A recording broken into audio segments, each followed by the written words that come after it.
Somewhere along the way, you were taught that being nice is the right thing to do. That if your kind, agreeable, selfless life will reward you.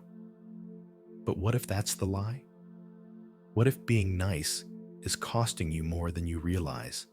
This is the hidden cost of being nice. Imagine this. You're at a dinner table. You don't want to be there. You're tired, overwhelmed, and someone across from you just crossed a boundary again.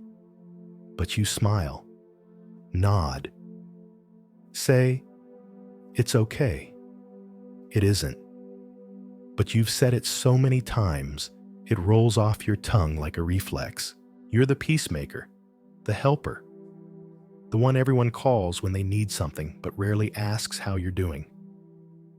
You say yes, even when you mean no. You absorb other people's discomfort just to keep the peace.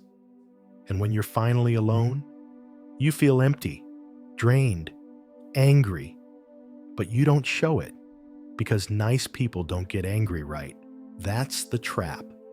In this video, we're going to uncover why chronic niceness is often not kindness, but self-erasure. We'll expose the hidden psychological cost of always being agreeable, and why it may be the very thing keeping you stuck bitter and invisible. Stay with me, because by the end of this video, you might just realize that being nice is the most dangerous mask you've ever worn. They told you to be kind, to say yes even when you meant no, to keep the peace, to make others comfortable at the expense of your own discomfort.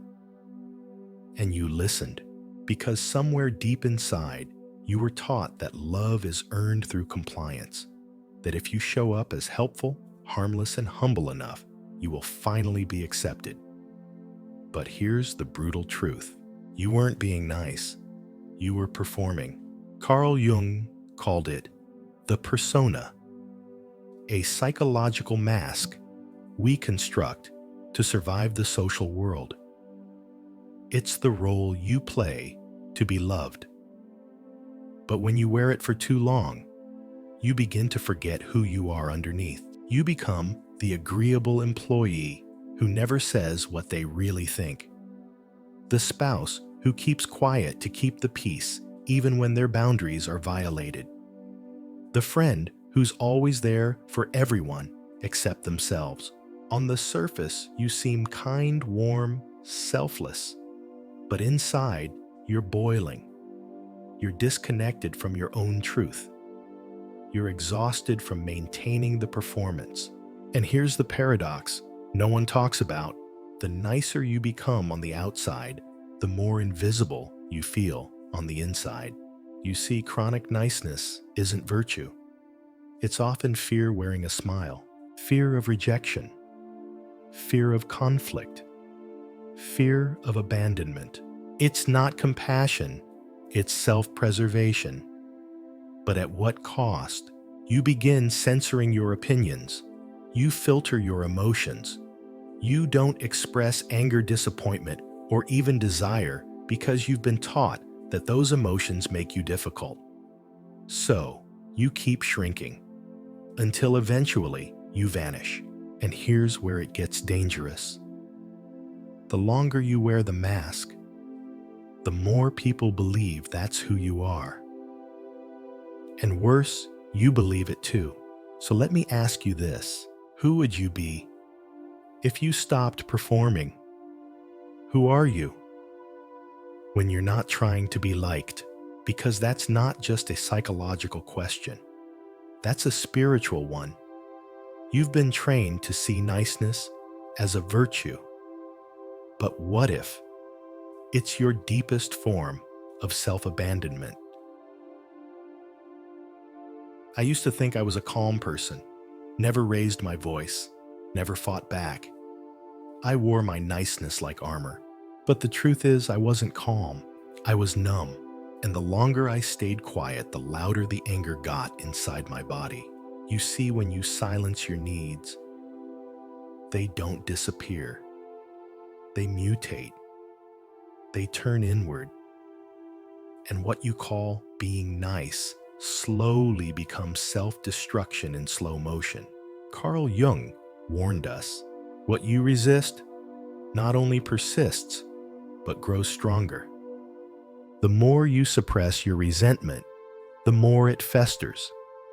You begin to experience it as tension in your chest, as passive-aggressive comments you didn't mean to say, as emotional outbursts that shock even you.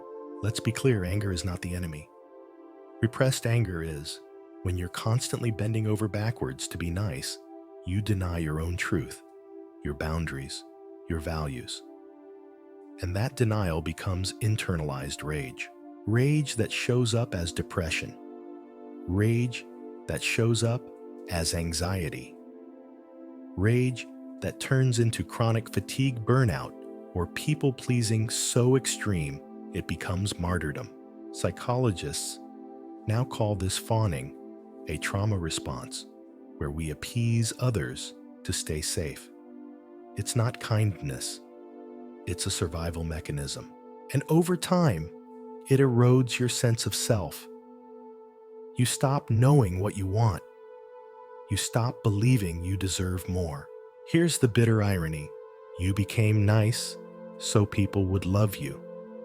But now, you're exhausted, bitter, and silently resentful of the very people you're trying to please. That's not connection. That's emotional slavery. So why do we keep doing it?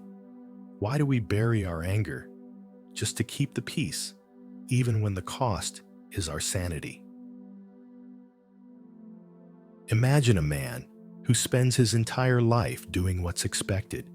He's kind, generous, never causes trouble.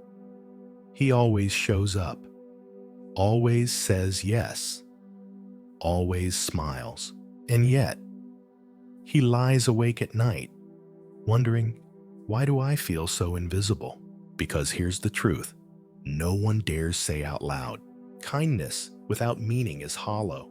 You can spend your whole life trying to be good in other people's eyes, but if you're disconnected from your why, from your deeper values, then all that goodness becomes mechanical, robotic, dead inside. Viktor Frankl, a man who survived the Holocaust, wrote, "When a person can't find a deep sense of meaning, they distract themselves with pleasure." But here's the twist. Many of us distract ourselves with being nice. It becomes our addiction, our way of avoiding the harder questions. Like, what do I actually value? What am I willing to say no to? Who am I when no one needs me?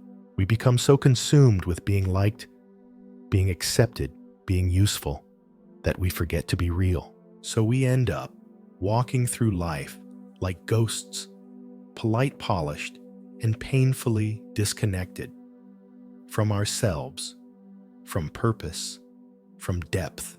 And what makes this so dangerous is that the world rewards this behavior. You'll be praised, promoted, called such a good person, but inside, you'll feel like a vending machine, always giving, never being seen. You mistake obligation for love, compliance for connection, pleasantness for meaning. We walk through life like mirrors, reflecting what others want to see, but never looking inward. So I'll ask you this. When was the last time you were kind? Because it aligned with your truth, not because you were afraid of being unloved. I once had a client. On the surface, she was the definition of kindness.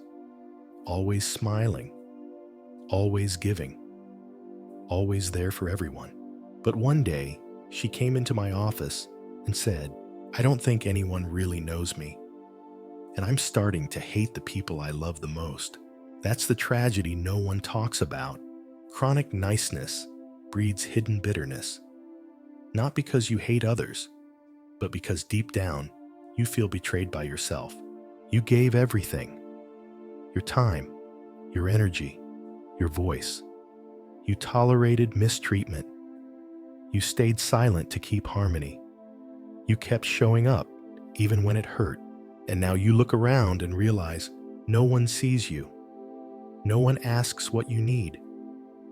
No one thinks to protect your peace because you've trained them not to. That's when the resentment sets in. Quiet, subtle, acidic. You resent your partner for always expecting you to compromise. You resent your friends for only calling when they need something. You resent your coworkers for piling tasks on your desk because you never say no. And worst of all, you resent yourself for letting it happen. Arthur Schopenhauer once said, "Compassion without self-preservation is a slow form of suicide." And he was right. Because when you're always the giver, always the forgiver, always the fixer, you become a prisoner of your own performance. But here's the bitter irony. The more resentment you carry, the less you're able to love genuinely. You smile, but it's forced. You give, but it's transactional. You show up, but deep down, you're keeping score. That's not kindness. That's quiet revenge. Here's the truth. Most people never admit. Sometimes being nice isn't love. It's fear, dressed as virtue. So ask yourself, what do you truly feel beneath that smile? There comes a moment quiet unsettling when you realize you've spent your entire life being nice, and somehow you still feel unloved. That's the wake-up call, because maybe you weren't truly being kind. Maybe you were just scared. Scared of rejection, scared of confrontation, scared of being abandoned if you ever dared to be real. But here's what no one tells you. Radical honesty is far more loving than chronic politeness, because honesty builds trust. Pretending builds resentment. Jean-Paul Sartre called it bad faith when we act against our true nature to survive a role. And most nice people are living in exactly that, a performance so convincing they've forgotten they ever had a voice of their own. But truth, raw, unpolished, sometimes uncomfortable, is the doorway to real connection. It's the moment you say, "No, I don't agree with that. That actually hurt me. I love you, but I won't abandon myself to keep you happy." That's not cruelty, that's clarity. And clarity is kindness. Because every time you hide your truth to avoid discomfort, you rob the world of your real presence. You rob yourself of the intimacy that only comes from being fully seen.